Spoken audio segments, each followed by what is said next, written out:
You're asking yourself, what is basing? Well, basically, all these models are on a black base when you get them. When you get to this stage, either if you just pin them together, if you glue them together, if you fix the gaps or you didn't, they're now on a black base. I just felt that like the detail of these models and the fact that they're just standing on a totally non-detailed base is kind of boring. If you look around the web or wherever you see pictures of models, they're usually on a lot more detailed base. Like there's usually grass or stones or textures and all these things.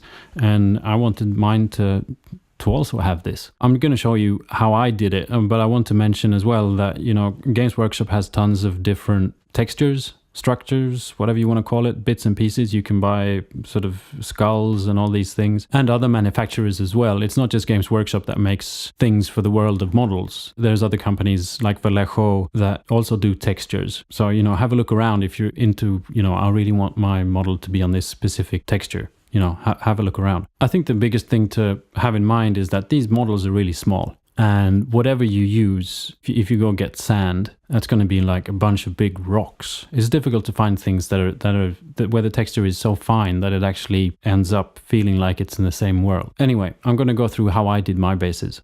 There's a lot of materials here that I've been using. I'm not going to go through it all now because I'll be talking about it later. One thing I want to mention is the old junk. Basically, I found a box in my basement with old Games Workshop miniatures from when I was a kid. And I've been using bits and pieces of that to put on my bases, like a shield or a sword or some skeleton horse. And it just gives a bit more detail. And I would kind of recommend, because, you know, if you put some stones and things on there, it's nice. But if you have something that has sort of the same detail level as the model, it just makes the base look like it exists on the same planet as the model, which is nice. My first little stroke of genius was realizing that these grids that I've previously cut out all my plastic models out of, the shape of them are sort of like they would be a piece of stone from a ancient building.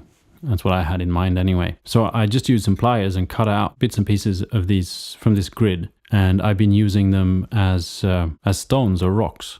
And I've also been trying to, you know, see if I can angle a figure a little bit more, just make them a little bit different, because a lot of these models, they're actually sort of look very similar. Sometimes they even are exactly similar. And so if one has a different angle and stands on some stones, it'll just look a little bit different from his twin. Now, I also bought creeping vines from Games Workshop, and when I opened them up, I was really surprised of the size of them. They're huge. Like a leaf is the same size as the head of the model, which didn't really suit my purpose. But I have been cutting out, like when I can find the smallest leaf, and then, you know, using that.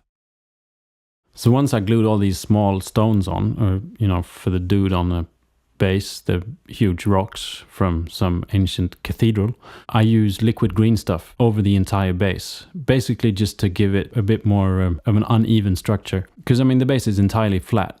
So, and these guys, they're sort of out in a field somewhere. It's not going to be entirely flat. And, you know, I really tried to use excessive amounts of this liquid green stuff just to really get an uneven surface. Once the liquid green stuff is dry, and as I said, you know, wait for at least 12 cups of coffee or overnight or whatever, I put some sand on there. I got the sand from my kids' playground.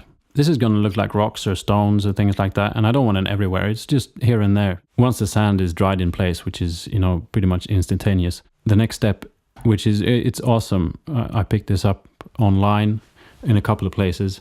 It's using super glue, quite a lot of super glue, and then baking soda or baking powder. Basically, in the end, you end up with something that pretty much resembles sand. If you use a thin layer of glue and pour this on, you just get a, you know, even surface of sand. If you put a big blob of glue, then you get a bit of a bump of sand. Basically, once more, you can vary the structure of your base by applying different amounts of glue. Because the baking soda, baking powder sort of acts as an accelerant for the super glue, which anyway dries really fast. As soon as you put that baking powder or soda on there, it's dry. Like, it dries instantaneously. Once, you know, I've done that over the entire base, then, you know, in my world, it looks awesome. I'm not going to be able to do anything better than that. There's this, you know, instead of just a flat base, there's a guy, he's standing on a stone. There's rocks, there's stones, and there's sand. There's different textures. I'll show you one that's, you know, already painted, just to see how it looks like when all these different elements are painted. So now you just got another 52 bases to base.